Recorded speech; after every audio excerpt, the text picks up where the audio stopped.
Hello everyone, and welcome back to my channel. Welcome back to Sandy Rice Beauty. Thank you for tuning in. My channel is about my lock journey. It's about health and wellness and everything that is lovely and beautiful and makes me happy. And I hope it'll make you happy too.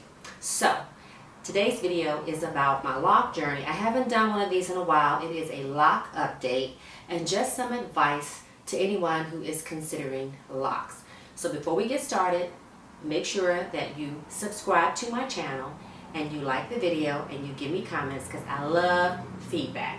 So let me just give you a 360 and then I'll explain to you why I have these clips in my head, okay? So this is I'm coming up on three and a half years in June. This is my side, the back, and hope you can see here, okay? And come around. You can see.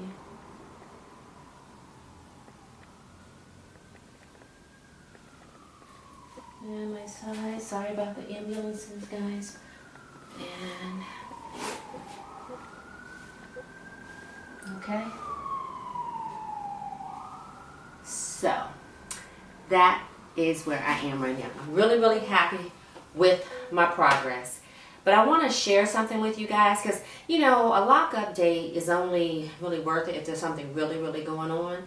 But I took a look at my locks last night and I saw something really amazing, and I thought it would be really good to share with you all just in case you're experiencing this. So I started my locks using comb coils, and so what I have noticed is that during my process it didn't seem like my locks were really filling in. I mean, I really feel like some of them I could still like comb out if I wanted to do that. And I was like, well, what the heck is going on? And then sometimes I would get these little like balls on the end, and then they would just be hanging there, and then they would just fall off. And I was like, well, why is that happening? And this is what I discovered, okay? So I put a clip on these locks to show you that my locks were started with comb coils, okay? So some of them, the coil is still there, okay? The coil is still there. Does it have a clip on another one? Okay, this is a good example.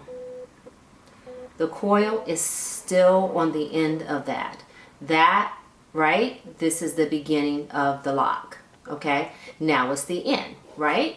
So if you look closely at that, you'll see that little ball on the end. And that is not filled in. It's a coil. And what happens is, as the hair is filling out, you see it's getting thicker at the end. When that is ready, it's just going to fall off because I don't need it anymore. And then that means that that is a mature lock. So my locks are in different stages all over my head. This one, it filled in, but that end is not sealed yet. Some of the ones in the back, filled in, but that end is not sealed yet. When I say sealed, it's not solid all the way. I can still squeeze it. And I feel like I could comb it out. This one, okay, that end fell off. That is the same width all the way down. So I think it's really amazing, you know, what your hair does when you're going through this process, because no one's process is going to be the same. My lock journey is going to be different from your lock journey. It's an individual thing. It's all based on what your hair wants to do when it's going through this stage. Now, I do want to share again with you a product that I've been using for about going on 4 weeks now. The Locks Brew. If you watched that long video when I was trying to wash my hair and to show you this product, and I have been using this oil on my hair, and it has made my hair really soft. I put a few drops like this in my hand. I just rub it together, and then I just come on my hair, not on my scalp. And this does not make my hair sticky. It does not make my hair smell weird, that same fragrance kind of dies down and it smells really, really good. It's a grounding scent, which I really, really like. And it gives my hair that sheen that I like without making it heavy. And I still have body, okay? Still got body. I really, when I can swing them around, that means that they're not weighed down with a lot of product. Speaking of product, I do have a little bit of product buildup on the ends of some of my locks, and that's because I had product put in my hair when I first started.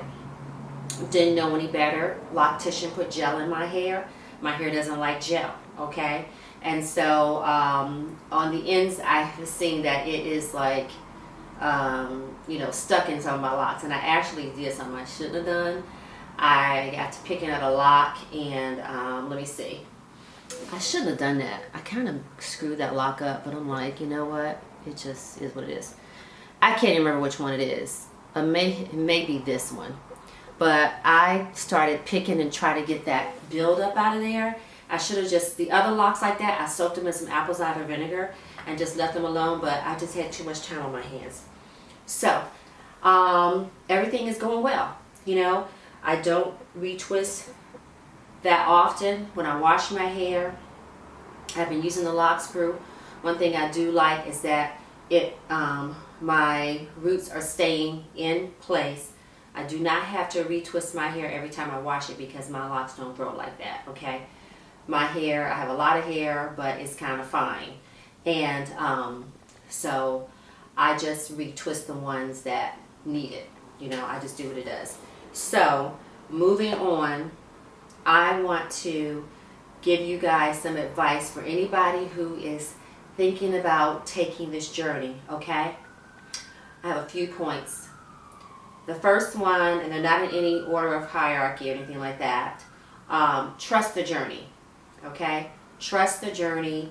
Trust that your hair knows what to do when you leave it alone. This is about leaving your hair alone and seeing what it does in its natural state, okay? With a little bit of guidance of the retwist and the maintenance, all right? Trust the journey. My other piece of advice to you is to, if you're considering locks, to find a trained loctician in whatever method you want to use. If you want to do comb coils, or if you want to start off with plaits, if you want to start off with 2-strand twists, if you want to have micro locks, or if you want to have sister locks, make sure you go to somebody who's trained in whatever lock method that you are interested in doing, okay? Please make sure that person is trained. Make sure that you have looked at their work online and that they have an understanding of your hair can take the method that you want, okay? Because that's a whole nother thing. You might want micro locks, but maybe your hair can't handle it for whatever reason. You might want really big locks, but maybe your hair can't handle that. You might want really small locks. Maybe your hair can't handle that. So you have to make sure that you go with a lock type that's going to work for what your hair is going through. So you really want to start off with a healthy head of hair before you get into the lock journey. My other piece of advice to you is if you like neat hair that's always laid and is styled, don't do it. Don't get locks because you don't know what your hair is going to do when it starts locking, okay? People have said to me, I like your locks, I want your locks, I want my locks to look like yours. Well, I'm like, that's fantastic, but there's no way your locks can look like mine because these are my locks on my head. You know, you might go through a fuzzy phase. I didn't go through a fuzzy phase. I don't know why. I wanted to go through a fuzzy phase. I wanted to go through a phase where my locks were sticking up in different directions. That never happened to me. So you have to make sure that, you know, you're okay with the journey because the journey is the journey. If you want to wear wigs or hair, that's fine, but just understand you need to like really trust the journey. The other thing is if you're not sure if you want locks or not, my advice to you is to try some faux locks, because if you don't like the way you look like that, then you know you can just take them out. Another piece of advice is Do not color all of your locks at the same time. Okay? I'm trying to give you guys advice that I haven't heard on other channels, so you won't be listening to the same information, okay? Do not color all of your locks at the same time. And I'm telling you this because you have locks that are strong, you have locks that are weak. And when I went to a professional colorist for her to color my hair, and she bleached them, she did not deposit color back on, she just bleached out some of them to give me highlights. And we decided we were going to bleach the stronger locks. Now, I have noticed that the locks that have been bleached are different. They're stronger, but that bleaching process made them different. Some of them, it made them fat. You know, one of them in the top that was thin broke off. But these locks that are colored are the healthiest locks on my head. So make sure that you do that, because coloring, any type of treatment, coloring to your hair, like especially bleaching, is very harsh. It is going to dry your hair out. And it is almost impossible to put that moisture back in there once you have stripped the color out of your hair. So I'm just giving you a word of advice. You know, if you are in this and you want your hair to be healthy, only color the locks that are healthy. There are other options, like you can get like colored hair gel, and you can put that on your locks. I do have some by a company called can't think of the name of it, Gemini Naturals, and I do have some of their colors. Very, very pretty. So if I want to pop some blue in there, or if I want to pop some red in there, I can do that. It stays in, and then I can rinse it out.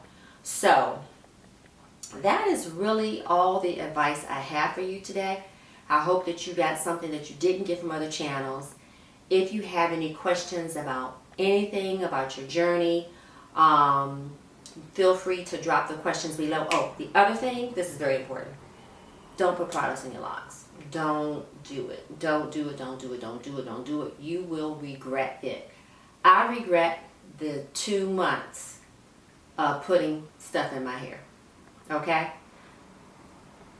Don't do it. I'm telling you, you're going to have a build-up problem. And once that's, whatever gets in there, it's just not coming out. And my other piece of advice, last thing, cover your head. Cover your crown, queens and kings. When you're sleeping, cover your head. If you're doing work around your house, cover your head.